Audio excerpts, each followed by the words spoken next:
اللہ کا پیغمبر پس دیوار زندہ جیل کی تنہائیوں میں، جیل کی تنہائیوں میں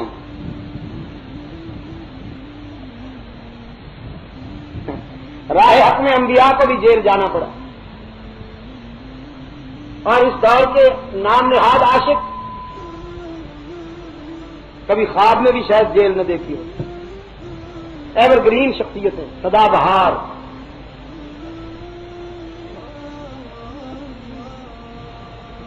جیل میں بیٹھا اللہ کا پیغمبر، خدا سے جیل مانگی تھی حضرت یوسف نے، دیکھا تھا کہ میرے کردار کے خلاف سازشیں ہو رہی ہیں۔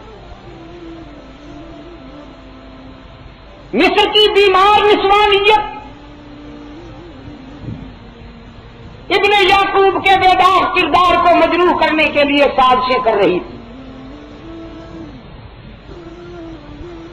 قرآن پاک نے فرمایا وقال نسوۃ فی المدینۃ امرأۃ العزیز تراود فتاها عن نفسہ قد شغفها حبا انا لنراها فی ضلال مبین۔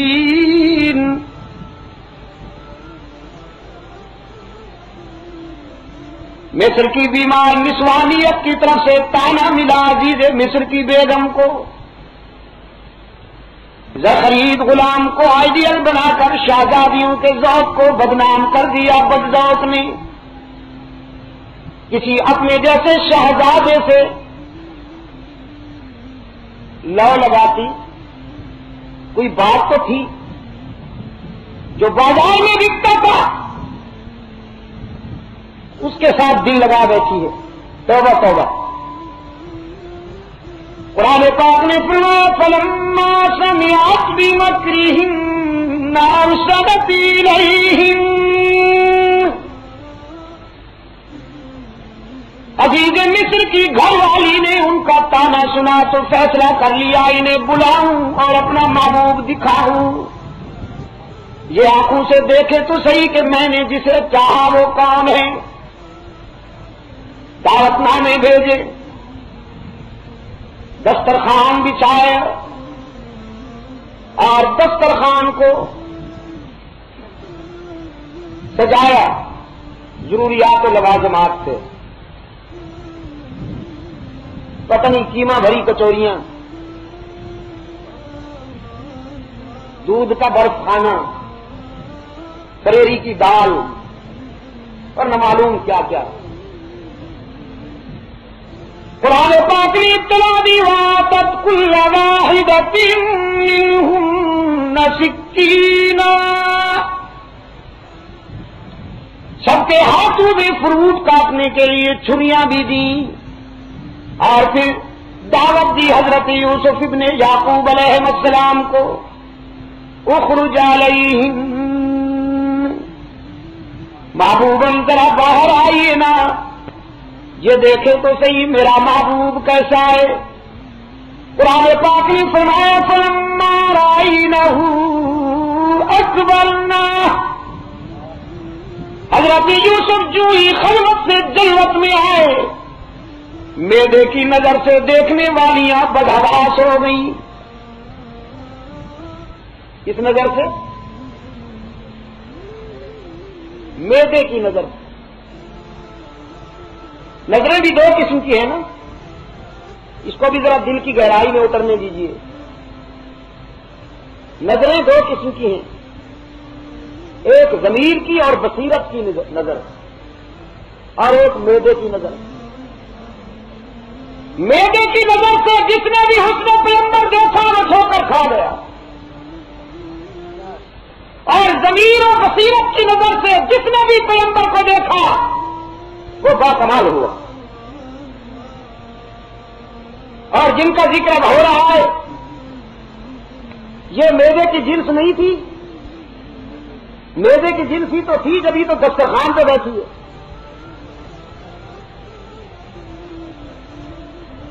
اور یہ تقسیم بھی پرانی ہے کہ ہماری کے دوستوں، ایک طبقہ دسترخوانوں پہ ملتا ہے اور ایک طبقہ میدانوں میں ملتا ہے۔ کچھ دسترخوان والے ہیں اور کچھ میدان والے ہیں. اب دسترخوان والوں کی سنیے. قرآن پاک نے فرمایا فلما رأينه أكبرنه وقطعن أيديهم. اس نے نبوت کو دیکھتے ہی ہراس کھو بیٹھی اور چھریوں سے اپنے ہاتھ کاٹ بیٹھی. وَقُلْنَا حَاشَ لِلَّهِ مَا هَٰذَا بَشَرًا. اور قسمیں کھا کھا کے کہنے لگی ہم نے تو سمجھا تھا بشر ہوگا، لیکن بخدا یہ بشر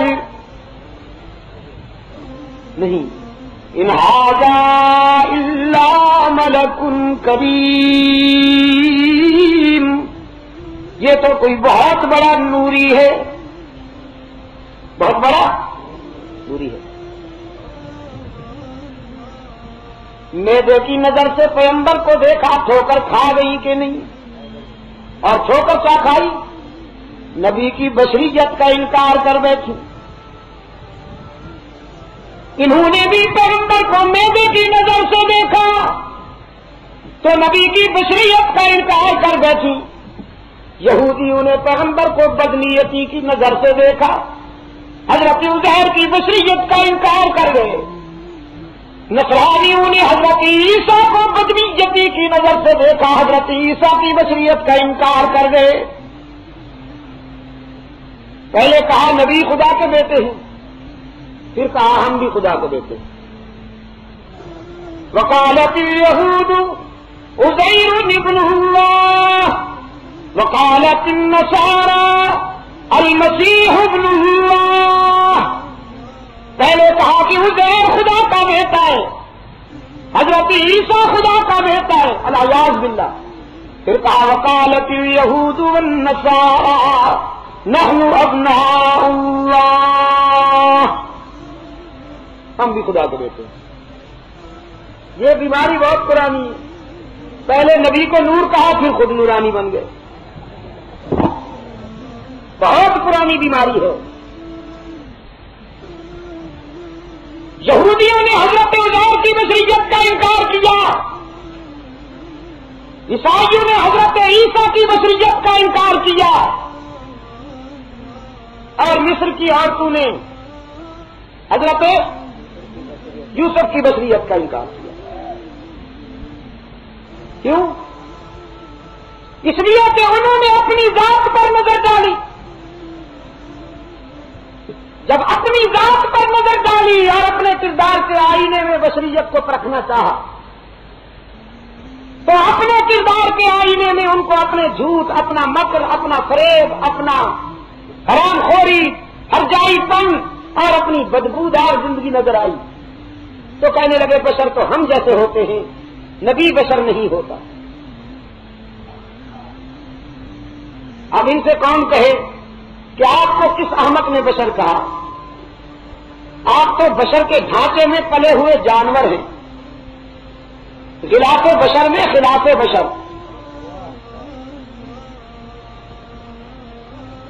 بشر وہ نہیں ہوتا میرے عزیز جس کی زندگی ڈائننگ روم، سلیپنگ روم اور باتھ روم کے ارد گرد گھومتی ہے.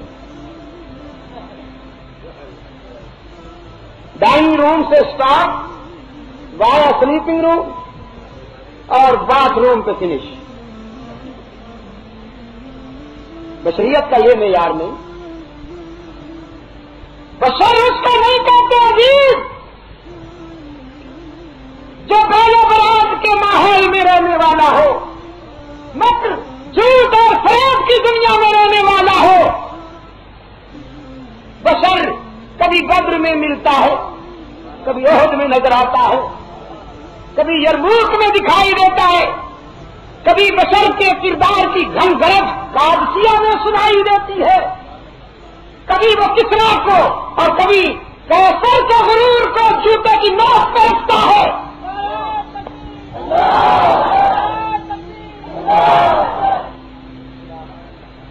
بشر پھر سن لیجئے،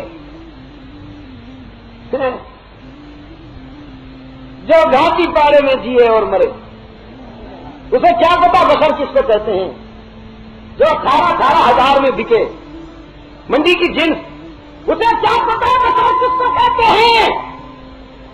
ارے جو قربانی کا نام سن کر، ایثار کا نام سن کر لرز اٹھے، جو ضمیر بیچ کر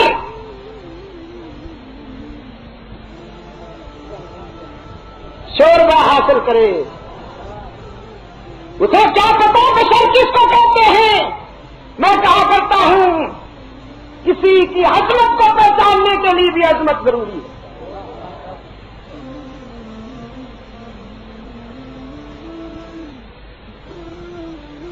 بلبل سے پوچھیے گل کی قدر، اور جوہری سے پوچھیے جوہر کی شان۔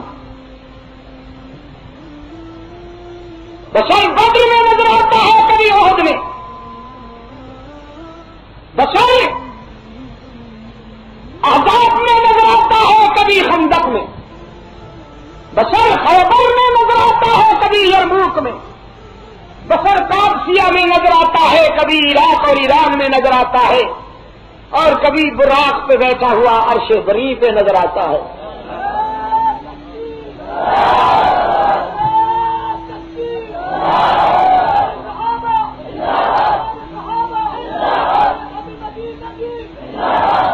اقبال نے کیا کہا؟ سبق ملا ہے یہ معراج مصطفیٰ سے مجھے۔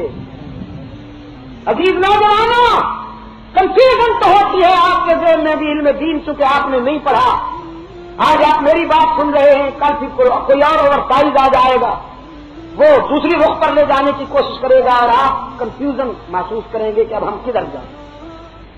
تو میں آپ سے کہتا ہوں، اقبال کی سن لیجیے۔ اقبال کہتا ہے سبق ملا ہے یہ معراج مصطفیٰ سے مجھے کہ عالم بشریت کی زد میں ہے گردوں۔ معراج مصطفیٰ سے مجھے یہ سبق ملا کہ افلاک کی بلندیاں سچے بشر کے قدموں میں ہیں، آسمان بھی اتنا بلند نہیں جتنا بشر بلند ہے۔ لیکن یہ بات اسے سمجھ میں آئے گی جو مقام بشر سے آشنا ہوگا، یہ بات اسی کو ہی سمجھ آئے گی کہ جو مقام بشر سے آشنا ہوگا۔ تو میرے عزیز دوستوں کا یہ رہا تھا آپ سے، مصر کی بیمار اور تو نے حضرت یوسف علیہ السلام کا حسن دیکھا، ٹھوکر کھا گئی۔ میں نے کہا جو حسن یوسفی کو نہ بچا سکے، ان کی روحانی نسل حسن مصطفی کو کیوں کر بچا سکے؟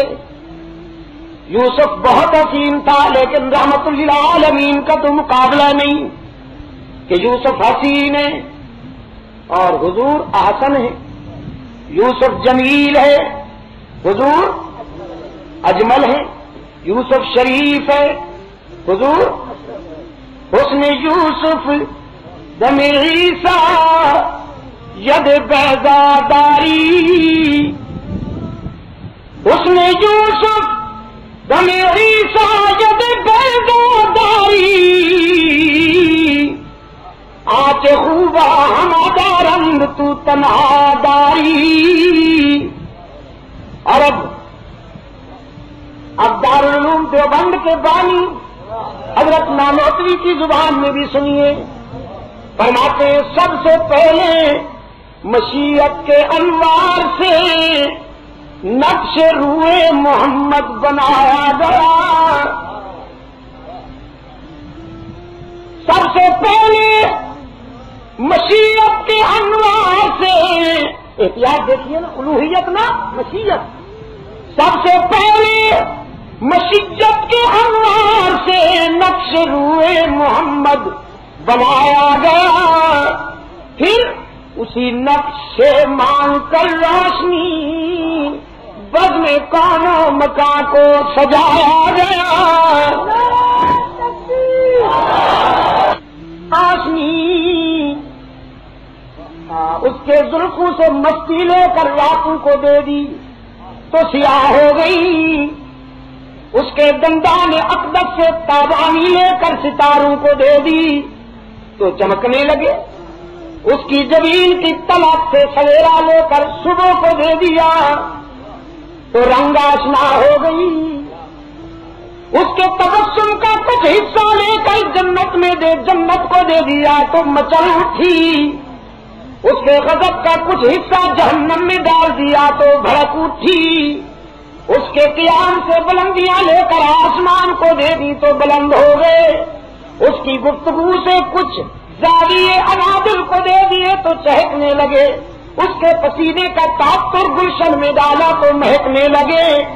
اس کی خاموشی سے سکوت لیا تو کائنات کو سناٹا مل گیا. وہ حسن بے مثال میرے پیش نظر ہے کہ ذرے بھی دیکھ لیں تو تباہ سے نظر کریں. اس کے رسول میں جو مقام علماء دیوبند کو اللہ نے عطا کیا ہے، کماری کے دوستوں، کراچی کے روشن ضمیروں، یہ میں خطیبانہ تعلیم میں یا مبالغے کے انداز میں نہیں کہہ رہا ہوں. حقائق کا آپ بھی تجزیہ کر کے دیکھیے. اس کے مستقبل میں جو مقام علماء دیوبند کو اللہ نے دیا ہے شاید ہی کسی کو ملا. اس دور کے بناسپتی عاشق تو ایسے نکلے. کیا کہا میں نے کہ دعویٰ ہے عشق رسول کا اور نماز نہیں ہوتی رسول کی مسجد کے امام کے پیچھے. واش کو شالہ نظر نہ لگے، واش کو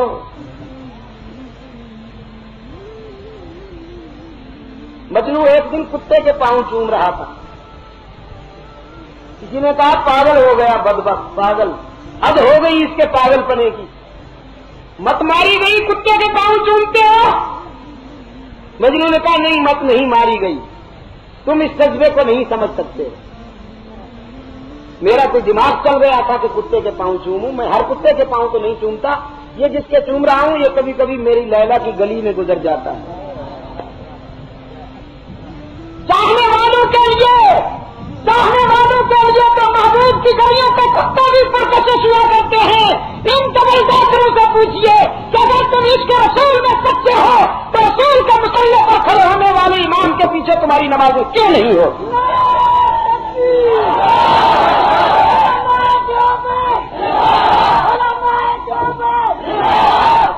ہاں جبھی تو اس کے رسول نے تمہیں کمزور کر دیا.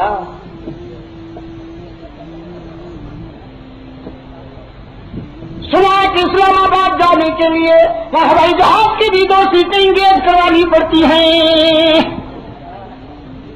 ایک سیٹ پہ شخصیت تمام نہیں کرتی. اس کے رسول ہے نا جی. میں پچھلی مرتبہ جب یورپ کے دورے پہ جا رہا تھا تو یونان کے ہوائی اڈے سے ایتھنز سے جب ہمارا جہاز اڑا، اس جہاز میں ایک حضرت صاحب بھی بیٹھے ہوئے. آپ یقین کیجئے 2 سیٹیں اس کے لیے انگیج کرائی گئی. بیچ میں جو پارٹیشن لائن ہوتی ہے اسے ہٹا دیا گیا تھا. حضرت کا فیض دونوں سیٹوں پہ پہنچا. میرے ساتھ ایک عیسائی مفکر بیٹھا تھا، کوئی اخبار نویس، مجھ سے کہنے لگا یہ بھی آپ کا ہے. میں نے کہا نہیں یہ تمہارا ہے.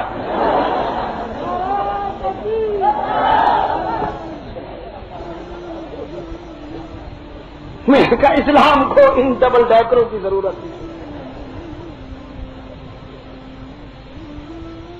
اسلام کا اتنا نزاکت محض نظریہ ہے کہ وہاں شکم پروری اور جسم پروری کے کوئی بھی پہلو برداشت نہیں ہوتا. آئیے میں آپ کو بتاؤں اس کے رسول کس کو کہتے ہیں.